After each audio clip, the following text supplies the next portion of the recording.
خوش آمدید۔ آج ہم بات کریں گے جنوبی ایشیا کی مختصر کہانیوں پر اور یہ جاننے کی کوشش کریں گے کہ ان میں ایسی کیا خاص بات ہے جو دنیا بھر میں لوگوں کو اپنی طرف کھینچتی ہے۔ ہمارے پاس جو مواد ہے وہ اس موضوع پر ایک گہرا علمی جائزہ ہے جس میں بڑے بڑے ناموں سے لے کر نئے لکھنے والوں تک سب کا ذکر ہے۔ جی تو آج کی ہماری گفتگو کا مقصد یہ سمجھنا ہے کہ یہ کہانیاں صرف کہانیاں کیوں نہیں ہیں۔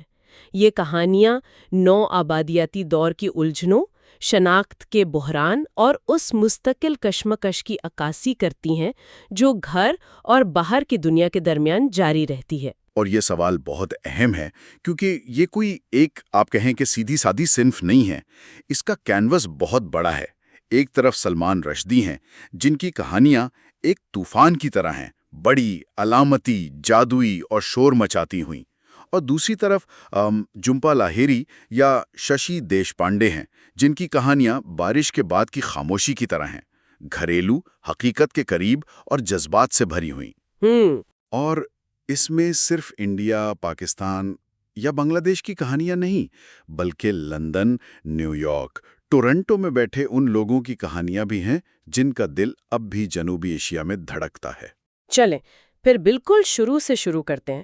ہمارے مواد میں ایک بہت دلچسپ جملہ ہے، سلطنت کا سایہ یعنی شیڈو آف ایمپائر۔ مجھے یہ تھوڑا مبہم لگ رہا ہے۔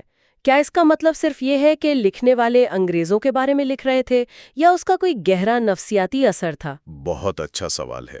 دیکھیں، یہ صرف انگریزوں کے بارے میں لکھنے کی بات نہیں تھی، یہ اس سائے کے نیچے اپنی شناخت تلاش کرنے کی کوشش تھی۔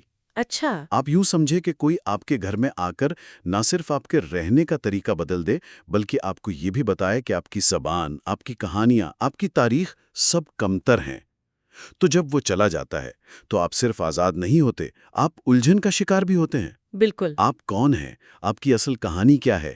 یہ ادب اسی سوال کا جواب تلاش کر رہا تھا۔ اور اسی تلاش میں ہمارے مواد کے مطابق کچھ تاریخی زخم بار بار سامنے آتے ہیں، خاص طور پر 1947 کی تقسیم اور 1971 کی جنگ۔ بالکل ایسا لگتا ہے جیسے یہ کہانیاں ان زخموں پر مرہم رکھنے کی کوشش کر رہی ہوں۔ بالکل، اور اسی لیے مختصر افسانے کی صنف اتنی اہم ہو گئی۔ ایک ناول ایک مکمل، ایک مربوط دنیا دکھاتا ہے، جی، لیکن تقسیم کے بعد کا تجربہ تو ٹوٹا ہوا، بکھرا ہوا تھا۔ خاندان بچھڑ گئے، یادیں تقسیم ہو گئیں، شناختیں ٹوٹ گئیں۔ اس بکھرے ہوئے تجربے کو بیان کرنے کے لیے ایک بکھری ہوئی صنف کی بہترین تھی، یعنی مختصر افسانہ۔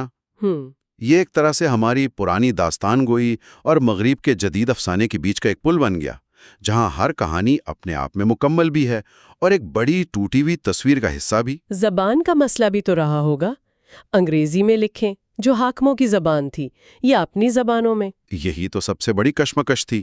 کچھ نے انگریزی کو ہی اپنا ہتھیار بنا لیا۔ انہوں نے کہا کہ یہ زبان اب صرف انگریزوں کی نہیں، ہماری بھی ہے۔ یہ انڈو اینگلن ادب کہلایا۔ اچھا۔ لیکن دوسری طرف بھاشا ادب تھا، ہندی، اردو، بنگالی، تامل میں لکھا جانے والا ادب، اور اب ترجمے کے ذریعے وہ آوازیں بھی دنیا تک پہنچ رہی ہیں جو اس سے پہلے اپنی گلیوں تک محدود تھیں۔ تو ایک طرف تاریخ کا بوجھ ہے اور دوسری طرف ایک نئی دنیا کی حقیقت۔ یہ ہمیں سیدھا ان کہانیوں کی طرف لے جاتا ہے جو سرحدوں کے پار لکھی گئیں، یعنی ڈایاسپورا کا ادب۔ ہمارے مواد میں اس پر بہت زور دیا گیا ہے۔ ہاں، کیونکہ یہ 20ویں صدی کے آخر کی سب سے بڑی کہانیوں میں سے ایک ہے، گھر چھوڑنے کی کہانی۔ اس میں 3 چیزیں بار بار آتی ہیں: نوسٹالجیا، یعنی ماضی کی حسین یادیں جو شاید اتنی حسین تھی بھی نہیں، جی، اجنبیت کا احساس، اور واپسی کا خواب۔ یہ ایک ایسا خواب ہے جو تقریباً سب دیکھتے ہیں، لیکن جانتے ہیں کہ اب واپسی ممکن نہیں، کیونکہ جس جگہ کو وہ چھوڑ کر آئے تھے وہ جگہ اب ویسی نہیں رہی۔ اور اس میں نسلوں کا فرق بھی آ جاتا ہے۔ پہلی نسل جو قربانیاں دیتی ہے، سخت محنت کرتی ہے، اور دوسری نسل جو مغربی معاشرے میں پیدا ہوتی ہے، لیکن اسے نہ پوری طرح وہاں قبول کیا جاتا ہے، نہ وہ اپنی پرانی ثقافت سے پوری طرح جڑ پاتی ہے۔ اس کی سب سے بہترین مثال جھومپا لاہری کا کام ہے، خاص طور پر ان کا مجموعہ انٹرپریٹر آف میلوڈیز۔ ہمارے مواد میں ان کے انداز کو غنائی حقیقت پسندی یا لیریکل ریئلزم کہا گیا ہے۔ یہ سننے میں تو بہت علمی اصطلاح لگتی ہے، اس کا آسان مطلب کیا ہے؟ آسان لفظوں میں اس کا مطلب ہے چھوٹی چھوٹی عام سی باتوں میں گہرے جذبات اور شاعری تلاش کرنا۔ لاہری بڑی سیاسی تقریریں نہیں کرتی، وہ یہ نہیں بتاتی کہ نسل پرستی کتنی بری چیز ہے۔ وہ بس ایک منظر دکھاتی ہیں جہاں ایک بنگالی عورت امریکی سپر مارکیٹ میں کھڑی ہے اور اسے صحیح مسالہ نہیں مل رہا ہے، اور اس ایک لمحے میں آپ اس کا پورا اکیلا پن اور اپنی ثقافت سے دوری محسوس کر سکتے ہیں۔ واہ! وہ خاندانوں کے بیچ انکہی باتوں، چھوٹی چھوٹی غلط فہمیوں اور محبت کے خاموش اظہار پر لکھتی ہیں۔ یہ تو بہت ہی دلچسپ ہے۔ مواد میں یہ بھی لکھا ہے کہ وہ گھر کے تصور کو زندہ رکھنے کے لیے کھانے اور رسومات کا سہارا لیتی ہیں۔ بالکل، کھانا ان کی کہانیوں میں صرف کھانا نہیں ہوتا، یہ یادداشت ہے، یہ شناخت ہے، یہ محبت ہے۔ جب ایک کردار پردیس میں بیٹھ کر اپنی ماں کی طرح دال بنانے کی کوشش کرتا ہے تو وہ صرف بھوک نہیں مٹا رہا ہوتا، وہ اپنی جڑوں سے جڑ رہا ہوتا ہے۔ جی، وہ اپنی جڑوں سے جڑنے کی کوشش کر رہا ہوتا ہے۔ یہ چھوٹی چھوٹی چیزیں ہی پردیس میں گھر بن جاتی ہیں۔ تو جھومپا لاہری کی دنیا بہت ذاتی، خاموش اور گھریلو ہے، لیکن کیا ہر کہانی اتنی ہی چھوٹی ہوتی ہے؟ سلمان رشدی تو قوم اور تاریخ جیسے بڑے کینوس پر لکھ رہے ہیں۔ ہمارے مواد میں انہیں لاہری کے بالکل مخالف کتب پر رکھا گیا ہے۔ جی ہاں، اور یہ تضاد ہی اس ادب کی خوبصورتی ہے۔ اگر لاہری کی دنیا ایک بند کمرہ ہے تو رشدی کی دنیا ایک میلہ ہے، شور، رنگ، جادو اور سیاست سے بھرا ہوا۔ صحیح، ان کی کتاب ایسٹ ویسٹ اس کی بہترین مثال ہے۔ ان کا انداز جادوئی حقیقت پسندی کہلاتا ہے۔ اچھا، یہ ایک اور مشہور لیکن مشکل اصطلاح ہے۔ جادوئی حقیقت پسندی کو کیسے سمجھیں؟ یوں سمجھیں کہ آپ ایک عام سی کہانی پڑھ رہے ہیں۔ کراچی کی سڑکوں پر ٹریفک جام ہے، سیاستدان جھوٹے وعدے کر رہے ہیں، اور اچانک کوئی کردار قالین پر بیٹھ کر اڑنے لگتا ہے۔ اچھا، اور کہانی میں کوئی بھی اس پر حیران نہیں ہوتا، جیسے یہ روز کا معمول ہو۔ بس یہی جادوئی حقیقت پسندی ہے، حقیقت اور جادو کو اس طرح ملانا کہ ان میں فرق کرنا مشکل ہو جائے۔ رشدی اس ٹیکنیک کا استعمال نوآبادیاتی دور کے بعد کی بے تکی غیر منطقی حقیقت کو بیان کرنے کے لیے کرتے ہیں۔ اور زبان کے ساتھ ان کا رویہ بھی بہت جارحانہ ہے۔ مواد میں چٹنیفیکیشن آف انگلش کا ذکر ہے، یہ کیا چیز ہے؟ یہ بہت مزیدار تصور ہے۔ جیسے آپ چٹنی بنانے کے لیے مختلف مسالے کوٹتے ہیں، ویسے ہی رشدی انگریزی زبان کو توڑتے مروڑتے ہیں۔ جی، اس میں ہندی، اردو کے الفاظ اور محاورے ڈالتے ہیں، جملوں کی ساخت بدل دیتے ہیں۔ وہ انگریزی کو انگلش نہیں رہنے دیتے، اسے انڈین بنا دیتے ہیں۔ واہ! یہ صرف ایک سٹائل نہیں، یہ ایک سیاسی بیان ہے۔ یہ کہنے کا طریقہ ہے کہ تم نے ہم پر اپنی زبان مسلط کی تھی، اب دیکھو ہم اس کے ساتھ کیا کرتے ہیں۔ اب یہ ہماری زبان ہے اور ہم اسے اپنی مرضی سے استعمال کریں گے۔ تو یہ زبان پر دوبارہ قبضہ کرنے کی ایک کوشش ہے، لیکن یہ تو ایک بہت وسیع جنوبی ایشیائی یا ہندوستانی شناخت کی بات ہو گئی۔ کیا اس میں دیگر شناختوں جیسے پاکستانی شناخت کے لیے بھی جگہ ہے؟ بالکل، اور یہیں پر کاملہ شمشی جیسی مصنفین اہم ہو جاتی ہیں۔ وہ رشدی کے وسیع کینوس سے ہٹ کر ایک مخصوص پاکستانی شہری تجربے پر لکھتی ہیں۔ اچھا، ان کی کہانیاں کراچی کے انتشار، سیاسی غیر یقینی اور دہشت گردی کے خلاف جنگ کے بعد پیدا ہونے والے سوالات سے جڑی ہیں۔ وہ ایک ایسی شناخت کو تلاش کر رہی ہیں جو نہ صرف مغرب سے مختلف ہے بلکہ ہندوستان کی بڑی ثقافتی شناخت سے بھی الگ ہے۔ تو بڑے سیاسی اور قومی بیانیوں سے ہٹ کر اب ہم پھر سے گھر کے اندر کی دنیا کی طرف آتے ہیں، کیونکہ سیاست جتنی بھی بڑی ہو، زندگی تو گھروں میں ہی گزاری جاتی ہے۔ ہمارے مواد میں مشترکہ خاندانی نظام، ذات پات اور طبقے کے مسائل کا بھی ذکر ہے۔ جی، اور اس میدان میں ششی دیشپانڈے کا نام بہت اہم ہے۔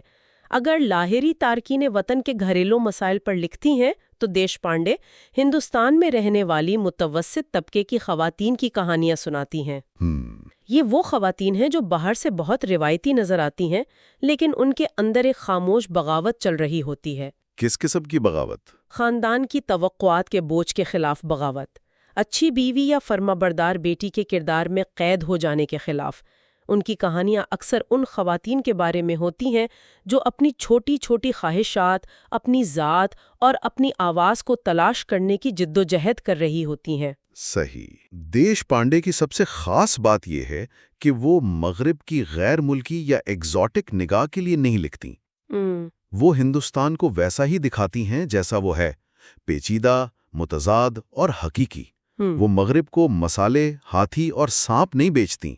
لیکن کیا اس بات کا خطرہ نہیں کہ گھریلو موضوعات پر بہت زیادہ توجہ دینے سے ان کہانیوں کو خواتین کا ادب کہہ کر محدود کر دیا جاتا ہے اور انہیں رشتی جیسے سنگین سیاسی موضوعات کے برابر اہمیت نہیں دی جاتی؟ یہ ایک بہت بڑا چیلنج رہا ہے اور اب بھی ہے، لیکن یہی خواتین مصنفین اس تصور کو چیلنج کر رہی ہیں۔ وہ کہہ رہی ہیں کہ گھر کے اندر کی سیاست بھی اتنی ہی اہم ہے جتنی ملک کی سیاست۔ بالکل۔ ایک عورت کا معاشی خود مختاری حاصل کرنا یا اپنی مرضی سے جینے کا فیصلہ کرنا، یہ بھی ایک سیاسی عمل ہے۔ اور یہاں دوہرے بوجھ کا تصور بھی آتا ہے، خاص طور پر تارکین وطن خواتین کے لیے۔ اچھا۔ انہیں گھر میں پدرشائی کا سامنا کرنا پڑتا ہے، اور گھر کے باہر نسل پرستی کا۔ ان کی لڑائی دو محضوں پر ہوتی ہے۔ اور اب تو نئے موضوعات بھی سامنے آ رہے ہیں۔ مواد میں LGBTQ+ تجربات کا بھی ذکر ہے۔ جی، یہ ایک نئی اور بہت اہم لہر ہے، خاص طور پر ہندوستان میں سیکشن 377 کے خاتمے کے بعد اب ان موضوعات پر زیادہ کھل کر لکھا جا رہا ہے، جو پہلے صرف اشاروں میں بیان ہوتے تھے۔ تو یہ ادب بھی ارتقا پذیر ہے؟ بالکل، یہ دکھاتا ہے کہ یہ ادب جامد نہیں، یہ اپنے معاشرے کے ساتھ ساتھ بدل رہا ہے۔ تو اب یہ صنف کس طرف جا رہی ہے؟ ہمارے مواد کے مطابق ایک نئی نسل یا نیو گارڈ سامنے آ رہی ہے۔ ان کے موضوعات کیا ہیں؟ ان کے موضوعات بہت مختلف ہیں۔ وہ تقسیم یا نو آبادیات کی یادوں سے زیادہ آج کے مسائل پر بات کر رہے ہیں، جیسے ٹیکنالوجی اور کال سینٹرز کی زندگی، بڑے شہروں کا اکیلا پن، ماحولیاتی بحران۔ یہاں تک کہ جنوبی ایشیائی سائنس فکشن اور قیاس آرائی پر مبنی فکشن بھی لکھا جا رہا ہے، جو مستقبل کے بارے میں نئے اور اکثر پریشان کن سوالات اٹھا رہا ہے۔ اس سب کی عالمی سطح پر پذیرائی کیسے ہو رہی ہے؟ ہمارے مواد میں بکر پرائز ایفیکٹ کا ذکر ہے، جو کافی دلچسپ لگتا ہے۔ یہ ایک یوں کہیں کہ دو دھاری تلوار ہے۔ بکر پرائز جیسے ایوارڈز نے جنوبی ایشیائی مصنفین کو عالمی پہچان دی، جو بہت اچھی بات ہے۔ جی بالکل۔ لیکن اس کا ایک منفی پہلو بھی ہے۔ یہ ایوارڈز اور عالمی پبلشنگ انڈسٹری اکثر ایک خاص قسم کی جنوبی ایشیائی کہانی کا مطالبہ کرنے لگتے ہیں۔ کس قسم کی کہانی؟ ایک ایسی کہانی جو مغربی قارئین کے لیے ایگزوٹک ہو، جس میں غربت ہو، مصیبت ہو، کچھ جادو ہو، جسے کبھی کبھی پاورٹی پورن یا آم کے ذائقے والا ادب بھی کہا جاتا ہے۔ اچھا۔ اس سے خطرہ پیدا ہوتا ہے کہ کیا مصنفین حقیقی کہانیاں لکھنے کے بجائے وہ کہانیاں لکھنے پر مجبور ہو جاتے ہیں جو بکتی ہیں؟ صحیح۔ یہ ایک مسلسل جدوجہد ہے کہ اپنی کہانی اپنی شرائط پر کیسے سنائی جائے، نہ کہ مارکیٹ کی شرائط پر۔ تو اس ساری گفتگو کا خلاصہ کیا ہے؟ ہم نے سلطنت کے سائے سے شروع کیا تھا، اور اب ہم ایک عالمی، سرحدوں سے آزاد ادب تک پہنچ گئے ہیں جو اپنی شناخت اور اپنی جگہ کے لیے لڑ رہا ہے۔ میرے خیال میں سب سے اہم بات یہ ہے کہ یہ کہانیاں اپنی تمام تر ثقافتی خصوصیات کے باوجود آفاقی ہیں۔ کہانی بنگال کے کسی گاؤں کی ہو یا لندن میں رہنے والے کسی پاکستانی خاندان کی، وہ جن موضوعات کو چھیڑتی ہیں، محبت، نقصان، وابستگی، شناخت کی تلاش، وہ ہر انسان کے تجربے کا حصہ ہیں۔ بالکل۔ وہ ہمیں دکھاتی ہیں کہ ہم سب اپنی تمام تر تفریق کے باوجود ایک دوسرے سے کتنے ملتے جلتے ہیں۔ آخر میں سامعین کے لیے ایک سوچ چھوڑ کر جاتے ہیں۔ ہمارے مواد میں امیتو گھوش کا ذکر ہے، جو تاریخ کے مٹائے گئے اور بھلائے گئے ابواب کو دوبارہ زندہ کرنے کے لیے فکشن اور تحقیق کو ملاتے ہیں۔ تو سوچنے کی بات یہ ہے کہ آج کے اس تیز رفتار دور میں، جب تاریخ کو اکثر صرف چند سرخیوں تک محدود کر دیا جاتا ہے، ہمارے اپنے ذاتی یا اجتماعی ماضی کی کون سی کہانیاں ہیں جو مٹائی یا بھلائی جا رہی ہیں، اور کیا فکشن یعنی افسانہ انہیں دوبارہ کھوجنے اور زندہ رکھنے کا بہترین ذریعہ ہو سکتا ہے؟